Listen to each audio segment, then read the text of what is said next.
लड़की ने जब पैंट मोड़कर अपनी टांग पर बंधे 50 जिन लगभग 25 किलोग्राम के वजनी रेत के थैले दिखाए, तब कोच डर के मारे समझ गया कि अभी अभी लड़की ने जो 12.99 सेकंड का समय निकाला था वह उसका असली स्तर नहीं था। कोच ने तुरंत उसे दोबारा ट्रैक पर लौटने को कहा। गोली चलते ही लड़की बिजली की तरह दौड़ी और उसकी रफ्तार देखकर मैदान में मौजूद हर कोई दंग रह गया। कोच इतना उत्साहित हो गया कि उसने लड़की से जुड़ी सारी खबरें दबा दी। वह चाहता था कि 4 साल बाद वह लड़की ओलंपिक में देश दाशा का नाम रोशन करे। पर इतनी सुपर टैलेंटेड लड़की की किस्मत बहुत दुखद थी। उसकी मां फटे पुराने कपड़े पहनती थी और कचरा बटोरकर उसे पालती थी। राष्ट्रीय टीम में भी उसे कभी पसंद नहीं किया गया, क्योंकि कोच हर खिलाड़ी से लाल लिफाफा लेता था और एक गरीब परिवार की लड़की को स्वाभाविक रूप से नजरअंदाज किया जाता था। वह हर दिन कोच को पानी देती, फिर भी उसे डांट पड़ती कि वह पानी देने में बहुत धीरे हैं और सजा के तौर पर उसे 10 चक्कर लगाने पड़ते। लेकिन 10 चक्कर की यह सजा उसके टैलेंट को छिपा न सकी। 5000 मीटर की दौड़ वह हमेशा सबसे आगे रहती, महज 13 मिनट 50 सेकंड में पूरा ट्रैक। ओलंपिक चयन समिति के प्रमुख ने तुरंत पहचान लिया कि वह एक जन्मजात प्रतिभा है। लेकिन कोच समझ ही नहीं पाया और उसे झूठा कहकर 20 चक्कर और लगाने को कहा। लंबे समय की कुपोषण और कठोर प्रशिक्षण से थकी लड़की अगले ही पल बेहोश होकर गिर पड़ी। मां घबरा गई और उसे तुरंत अस्पताल ले गई। चयन प्रमुख वहां आए और मां को एक विजिटिंग कार्ड देते हुए बोले, आपकी बेटी राष्ट्रीय स्तर की प्रतिभा है। उसके ठीक होने पर मुझे जरूर फोन करें। मां की कई सालों की मेहनत के बाद यह पहली बार था जब उसे उम्मीद दिखाई दी। लेकिन जब लड़की बाहर आई, डॉक्टर ने कहा कि अब सिर्फ समय पर खाना खाना काफी नहीं है। कठोर प्रशिक्षण और पोषण की कमी के कारण उसका शरीर बुरी तरह गिर चुका है। ऊपर से उसे पेट की बीमारी भी है। वह फिर से कभी भी बेहोश हो सकती है। इलाज संभव था, लेकिन सर्जरी के खर्च ने मां को असहाय कर दिया। मां बेटी ने घर की सारी चीजें बेचकर मुश्किल से 10 लाख जुटाए।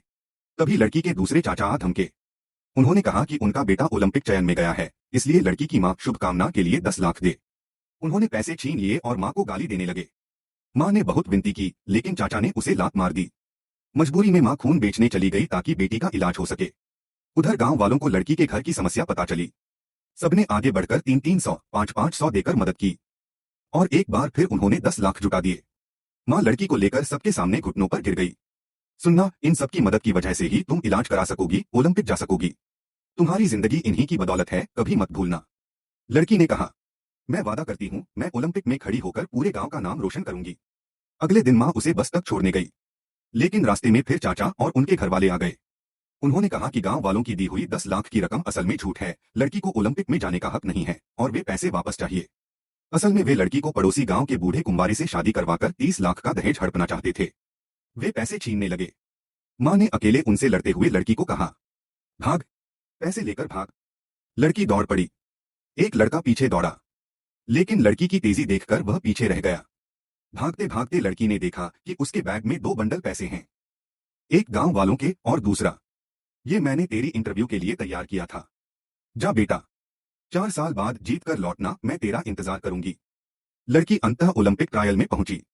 पहली बार में उसका समय बस पासिंग मार्क था। तभी उसे याद आया कि वह हमेशा 50 जिन के रेत के बोरे बांधकर ट्रेनिंग करती थी। उसने बोरे उतार दिए। गोली चलते ही वह हवा की तरह आगे बढ़ी और 9.99 सेकंड का समय निकाला। कोच हैरान रह गए। एक एथलेटिक्स सुपर जीनियस जन्म ले चुकी थी।